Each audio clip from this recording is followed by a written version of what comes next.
काल रात्री ना आमच्या ननंदबाई आणि त्यांची फॅमिली आली होती. रात्रीच मला शूट करायचं होतं, ते घरी आलेत म्हणून. पण मुलांच्या रड्यामध्ये मला काही शूट घेणं झालंच नाही. म्हणून दुसऱ्या दिवशी आमचं प्लॅनिंग ठरलं होतं की थोडंसं बाहेर जायचं. तर त्यानिमित्ताने आज व्हिडिओ शूट करते मी. तर पहिल्यांदा ना त्यांच्या ओळखीच्या म्हणजेच त्यांच्या मित्राच्या ज्वेलर्सच्या दुकानामध्ये आलो होतो त्यांना भेट द्यायला. आणि ते गप्पा मारतात तोपर्यंत त्यांच्याकडे काय काय व्हरायटी आहेत ते मी बघत होते. तर त्यांच्याकडे ना खूप छान असं चांदीच्या मंगळसूत्राचं कलेक्शन होतं. त्याच्यानंतर काही अशा हत्तीचे पण कलेक्शन होते. तर मला खूप आवडलं होतं हे मंगळसूत्राचं. तर मला घ्यावंसंच वाटत होतं तिथे. तर नेक्स्ट टाईम मी नक्कीच तिथे जाणार आहे मंगळसूत्राचं घ्यायला.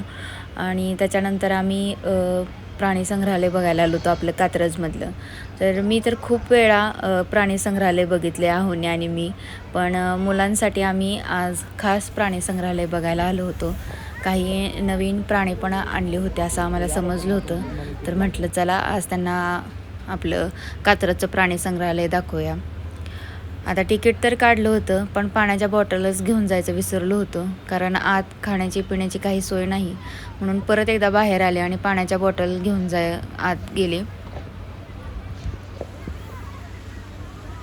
तर एंट्रीला ना असे काही फाउंटन त्यांनी ठेवलेत. तर खूप छान इथे सगळेजणच फाउंटनचा आनंद घेत होते.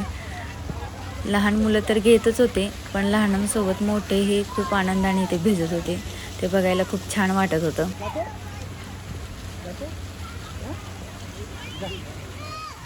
इतर मुलांचं बघून आम्ही मल्हारला तिथे भिजण्यासाठी पाठवत होतो, पण मल्हार काही तिथे भिजण्यासाठी तयारच नव्हता. त्याला ते आवडलं नाही, म्हणून तिथंच ते सोडलं आणि परत स्नेक पार्ककडे निघालो. आता त्या साईडला जाताना ना इथेच एंट्रीमध्ये ना माकडांचं छोटे छोटे जे माकडं असतात ना लाल तोंडाचे, त्यांचं लोकेशन आहे. तर गरमीमुळे जास्त काही माकडं बाहेर नव्हती, 1-2च बाहेर होती. हे बघा झाडाखाली कसे बसलेत.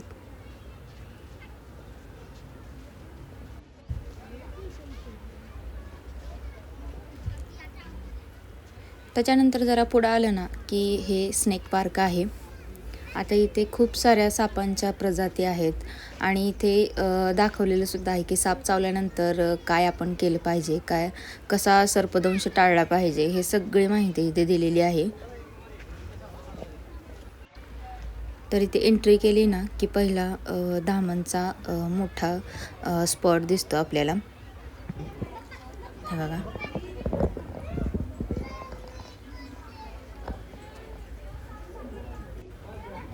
आता इथं काही साप झोपले होते, काही जागे होते, तर ते बघायला मिळत होते. तर ही बघा कशी भिंतीवरती चढते.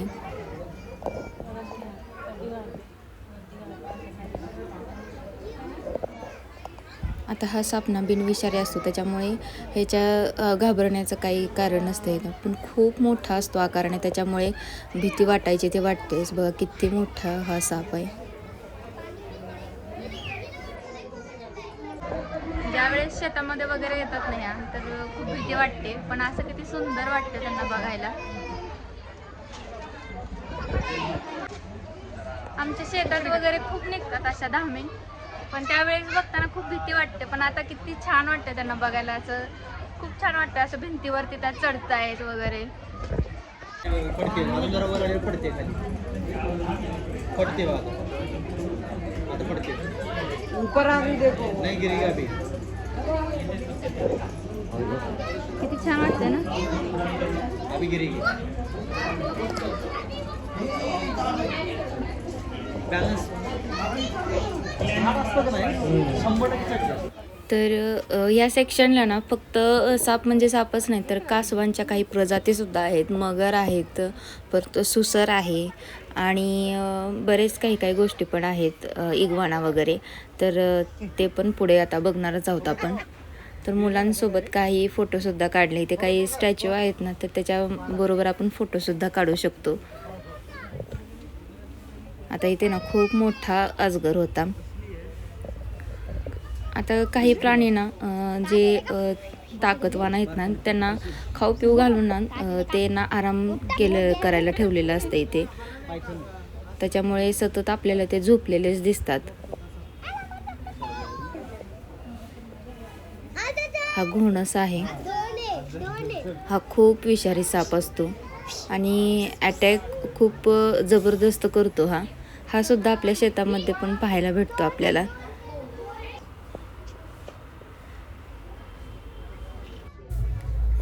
इथे स्टार कासव आहे बघा, किती सुंदर आहे हे. तर हा सेक्शन पूर्ण बघितला आणि मग आतल्या सेक्शनकडे गेलो होतो. ऊन खूप होतं त्याच्यामुळे सोडलेले केस ना मी वर बांधून काढले आणि अचानक आहोसुद्धा आले होते, आम्हाला जॉईन झाले त्यांनी. मग त्यांच्याकडे कॅमेरा दिला आणि मल्हारला हात पकडून मी आत निघाले होते. तर इथे बघा हे इग्वाणा आहेत.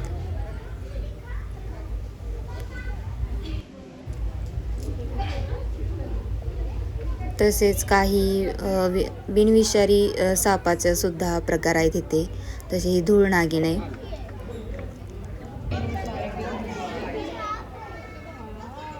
हा तस्कर आहे.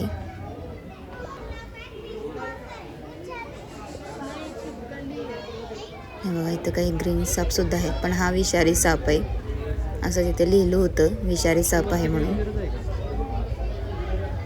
बघा असे इन्स्ट्रक्शन सुद्धा दिलेले आहेत की हा कोणता साप आहे वगैरे, विषारी बिनविषारी असे सगळे माहिती दिलेले आहे. तर परत मगर बघितली. मगरसुद्धा खाऊन सुस्त झाली होती, झोपली होती.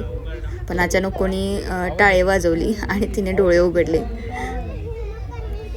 तर असं ना कमी क्वचितच असं पाहायला भेटतं की मगर जागे आहे वगैरे, नाहीतर त्या सतत झोपलेल्याच असतात. त्याच्यानंतर परत हे आपले इंडियन कोब्रा आहेत, म्हणजेच नाग. इथे ना आमचा मल्हार जरा नाराज झाला होता का, तर त्याला हात सोडून थोडंसं पळायचं होतं म्हणून, पण आम्ही त्याला कडेवरती घेऊन फिरत होतो म्हणून तो जरा नाराज होता. त्याच्यानंतर पुढेच निघालो. इथे काही कन्स्ट्रक्शनचे कामेसुद्धा आहेत, काही नवीन बांधकामसुद्धा करत आहेत, म्हणजे अजून काहीतरी रिनोव्हेशनसुद्धा करतील, प्राणी आणून ठेवतील. भरपूर ऊन होतं, एवढं कडक ऊन होतं आणि त्याच्यामध्ये आम्ही फिरत होतो. अधूनमधून थांबून पाणीसुद्धा घेत होतो. हे बघा सोडलं की लगेच पळाला.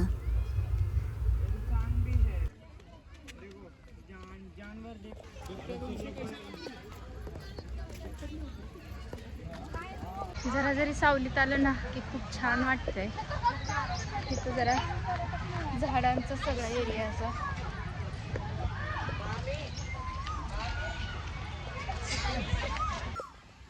झाडांवरती ना काही कोकिळा आणि कावळे बसले होते. तर कोकिळा खूप छान गाणं म्हणत होती, म्हणून वरती ज्यावेळेस मी कॅमेरा घेईल ना त्यावेळेस ती ओरडतच नव्हती आणि ज्यावेळेस मी कॅमेरा ऑफ करेल त्यावेळेस ती ओरडत होती.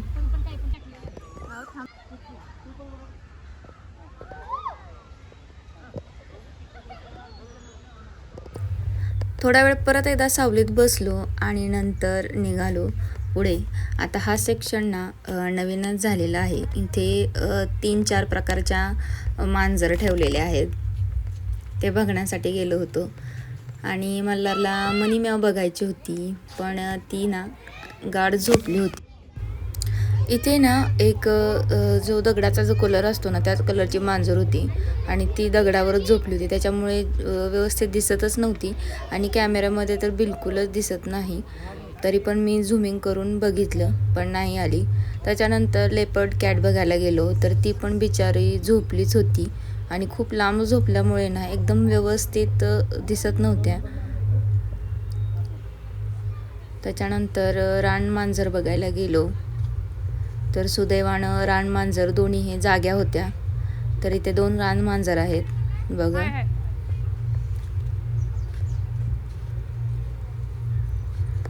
आता रानमांजर हा प्रकार ना आपल्या गावाकडे म्हणजे शेती भागात बघायला मिळत नाही. ही जंगलातच बघायला मिळते, जिथं घनदाट झाडे असते वगैरे अशा ठिकाणीच बघायला मिळते.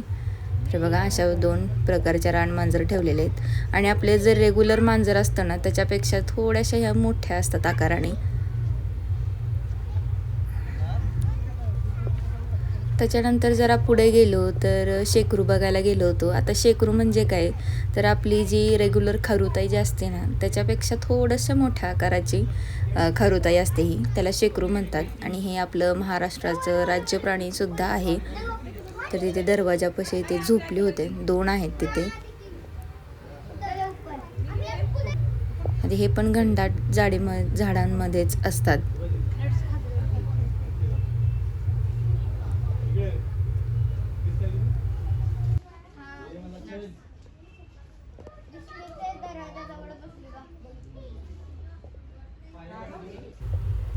आता ह्या सेक्शन पूर्ण आमचा बघून झाला होता. तर बघा किती घनदाट झाडं आहे तिथे, पण आतल्या साईडला आहेत, रोडवरती थोडीशी कमी झाडे होती, तरी पण सावली बरीच पडली होती. बघा तर किती लोक आहेत. तर आता हा पुढं जे सेक्शनला निघालो आहे ना, तिथे वाघ, बिबट्या आणि बरेच काही प्राणी आहेत.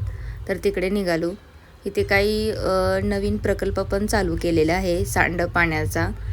तर इथे बहुतेक गांडूळ खत बनवत आहेत असं वाटतंय. जे गटारीचं घाण पाणी असतं ना, त्याचं काहीतरी नवीन बनवत आहेत तिथे. आणि त्याच्यानंतर अचानक इथे गर्दी झाली होती. तर यांचं म्हणणं होतं की अस्वल इथं आले, पण बघायला तिथं गेलं तर अस्वल तिथे नव्हतंच.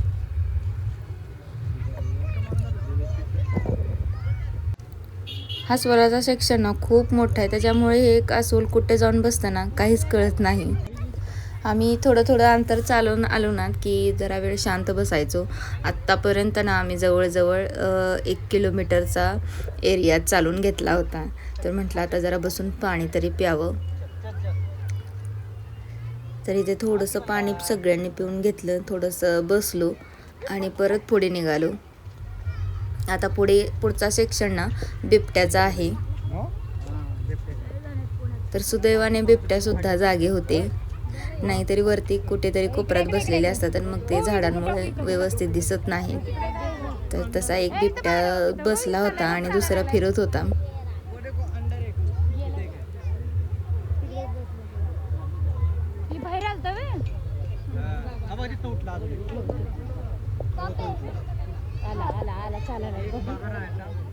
हे बघा या साईडनी आला एक.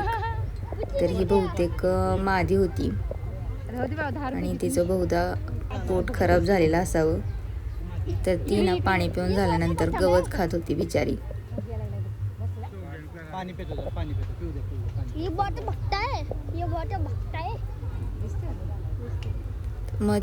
मध्येच्या काळात ना पुण्यामध्ये बिबट्याने खूप धुमाकूळ घातला होता. तर सगळेजण तेच तिथे बोलत होते.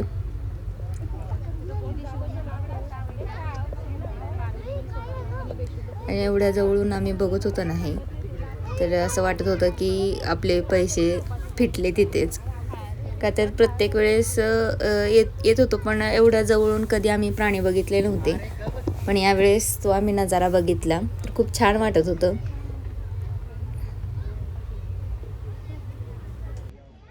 तर उन्हाळ्याच्या आता सुट्ट्या लागलेल्या आहेत. तर तुमच्या मुलांना पण असं काहीतरी दाखवायचं आहे तर नक्कीच इथे प्राणी संग्रहालयाला घेऊन या. खूप काही बघण्यासारखं आहे. मुलांना प्राण्यांची ओळखसुद्धा होते.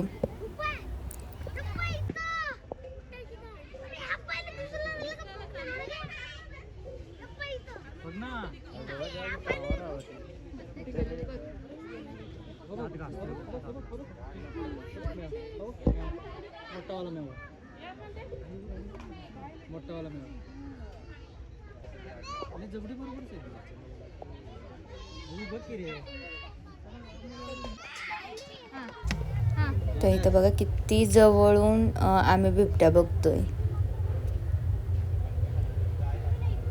बघा किती मोठा आहे हा बिबट्या.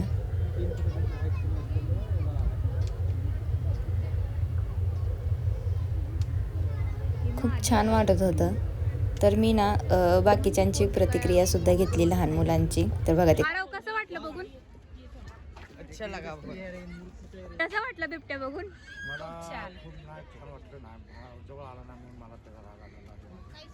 जवळ पाहिजे होता का तुम्हाला? खूप छान. कैसा लगा? खूप छान. बिबट्याला बघून थोडंसं पुढं आलो ना की ते तांबडा वाघ आहे आपला. तर तो झोपला होता बिचारा. ऊनच एवढं पडलं की प्राण्यांनी सुद्धा काय करायचं, कुठेतरी सावली बघून बसावंसं इच्छा होती. तर त्यांचं सुद्धा होतच असेल, पण खूप मोठा वाघ होता हा. आता हा फिरताना तर काही दिसला नाही, पण रिटर्न येताना ना तो फिरत होता, त्याच्यामुळे तो शॉर्टमध्ये तुम्हाला बघायला मिळेल. तर त्याच्यानंतर हा पांढरा पट्टेरी वाघ बघितला. बघा किती छान दिसतंय ते. तिकडे तोंड करून बसला होता त्याच्यामुळे एवढं व्यवस्थित काही दिसत नव्हतं, पण पाठमोरच खूप छान वाटत होतं त्याला बघायला.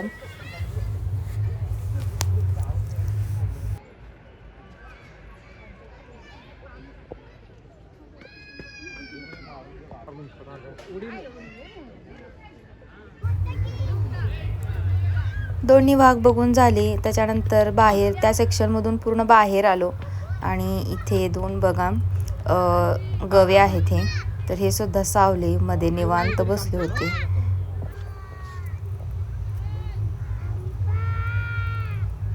बघा किती मोठे गवे आहेत हे. त्याच्यानंतर काही हरणांचा कळप बघितला. तर हरणांच्या सुद्धा खूप वेगवेगळ्या प्रजाती आहेत बरं का प्राणी संग्रहालयामध्ये. खूप छान वाटतं त्यांना सुद्धा बघायला. खूप छोटे छोटे त्यांचे पिल्लू सुद्धा असतात त्याच्यामध्ये.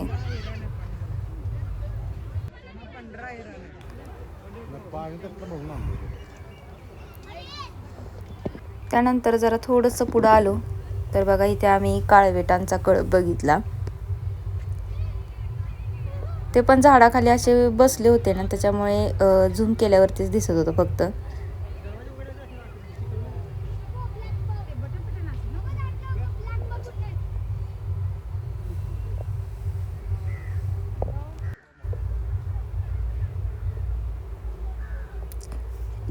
हा एक नवीनच हरणांचा प्रकार बघितला, पण त्या हरणांच्या कळपामध्ये ना एक मुंगूस होतं.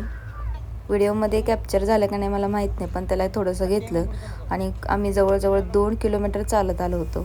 जरा बसावं म्हटलं. मुलं खूप दमली होती आणि ह्याच्या पुढे हत्तीचा सेक्शन होता, पण तिकडे काय आम्ही गेलो नाही का तर पाय खूप दुखायला लागलेले चालून, म्हणून रिटर्न जायचं ठरवलं. मुलं थोडीशी नाराज झाली होती का तर त्यांना हत्ती बघायचा होता, पण ते खूप लांब होतं म्हणून रिटर्न निघालो.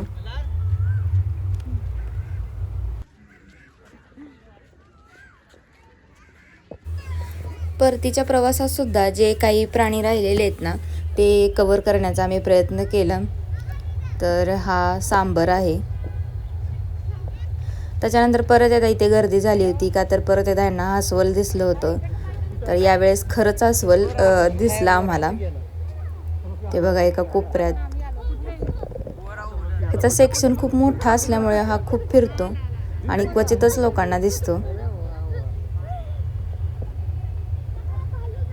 हे बघा.